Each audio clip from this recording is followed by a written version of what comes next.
When you think of items in fighting games, where does your mind go first? I'm guessing that for many of you it's Super Smash Bros., where swords and bombs fall from the sky, and where a single pokeball can spell doom for your opponent. But what if I told you there's another fighting game franchise with battle items that are as important to its meta as those from Smash?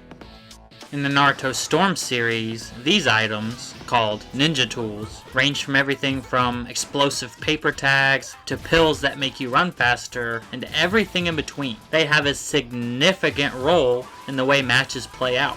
Today I'm going to take you guys through the history of ninja tools, and by the end of this video, I think we'll agree on the one true strongest ninja tool. Are you ready? Because finding that item requires us to venture back to the days of the PlayStation 2, where the original Ultimate Ninja games were laying the foundation for the future Ultimate Ninja Storm games. Looks interesting, huh? When this game came out in 2003, the Naruto manga was still the more popular way to enjoy the series. Early games weren't modeling themselves after the style of the anime yet.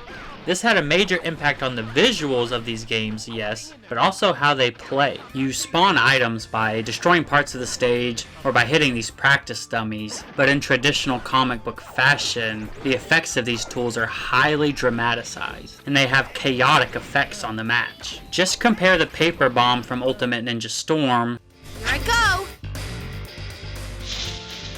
to the one from Ultimate Ninja. Also, look at these kunai. They're huge, and the characters fire them off like heat-seeking missiles or something. Now, the first Ultimate Ninja game actually has a very limited variety of items. It's mostly health or chakra restoration, but Ultimate Ninja 2 would add a whole host of new weapons, like the Makibishi spikes, the poison smoke bomb, and the exploding kunai. These were the final ingredients needed to turn Ultimate Ninja into the extremely chaotic, unpredictable fighting game that we all know and love. However, without online matchmaking, the strength of these items was largely irrelevant. These games were meant for casual fun, and the items being over the top added an element of unpredictability to what would otherwise be a regular anime fighter. As the Ultimate Ninja franchise moved to 3D, and as the Naruto anime surpassed the manga in popularity, ninja tools were designed to be more realistic. They're still powerful, but their effects are just much more acute in these games. And instead of picking them up from around the stage, every character now comes pre-equipped with their own unique item palette. Oh, and also, until the most recent Naruto Storm entry, they were exhaustible. So once you were out, you were just out. The most important difference is that, with the inclusion of online matchmaking in Storm 2, the competitive viability of items became important. To start off, the Paper Bomb and Bomb Ball are probably the two most coveted items. They do excellent damage, come out insanely quickly, and cause strikebacks during support drive, meaning you can actually get a full combo by landing one of these. They're also an excellent way to finish off the opponent. Then you probably want at least one of these status tags. Hitting the opponent with these decreases the corresponding stat, attack, defense, or speed, but in a competitive setting, they're actually more valuable for the stun that they apply. They work as long-range pokes that can open the opponent up to combos, or reverse momentum in close-range scraps. Finally, the kunai balloons were helpful because they could actually free you from combos thanks to their delayed activation. Food pills boost your stats, but were notoriously underpowered for the entire series. The only reason I'll mention them here is that, in Storm Connections they were buffed significantly. The shot run pill now makes you so fast that I've actually seen it banned in online tournaments. These items appear in every single Storm game and represent the core identity of ninja tools. But here's the thing, that one strongest ninja tool I mentioned at the beginning, it's the opposite. It's a rare item that appeared in only a single non-numbered entry to the series, Naruto Storm Generations. And then, only 3 characters had access to it, KCM Naruto, Young Kakashi, and Obito. Old school players probably already know what I'm referring to. It's the Frenzy Pill.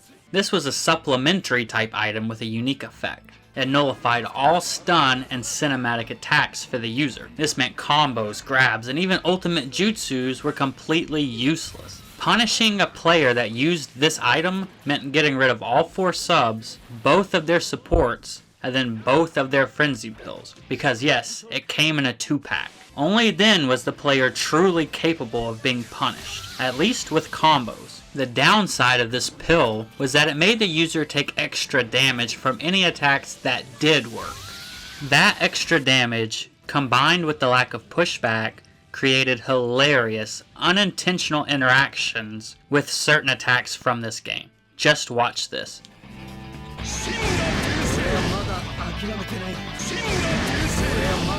This seems invalidating on the surface, but the truth is there were only a select few characters with the ability to exploit this. Likewise, online matchmaking didn't allow players to see their opponent's character before the fight, so intentionally counterpicking with Pain or Sasuke was not an option. The Frenzy Pill was highly disruptive to matches, and to make things worse, it's the main character who has it in his toolkit. So how do the early Ultimate Ninja games fit into all this? Well, to me, the Frenzy Pill feels like an Ultimate Ninja item that snuck its way into the Storm series. It has the over-the-top, almost magical qualities you expect from items in the PS2 games, but it's competing against the more realistic, simplified items you expect from the PS3 era of Naruto games. So let's recap.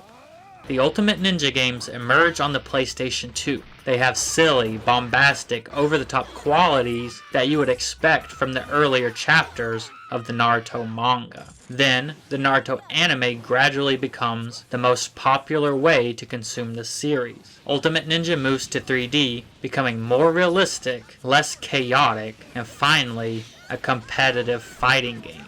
The Frenzy Pill is then created, channeling the chaos and unpredictability of the Ultimate Ninja series directly into the Storm series. It becomes the one true strongest ninja tool.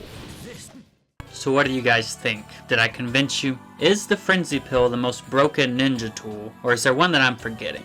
I want you guys to comment down below which ninja tools gave you guys trouble, and share this video around. That way CyberConnect 2 never considers bringing the Frenzy Pill back. This is Shoryuken, and I'll see you in the next one.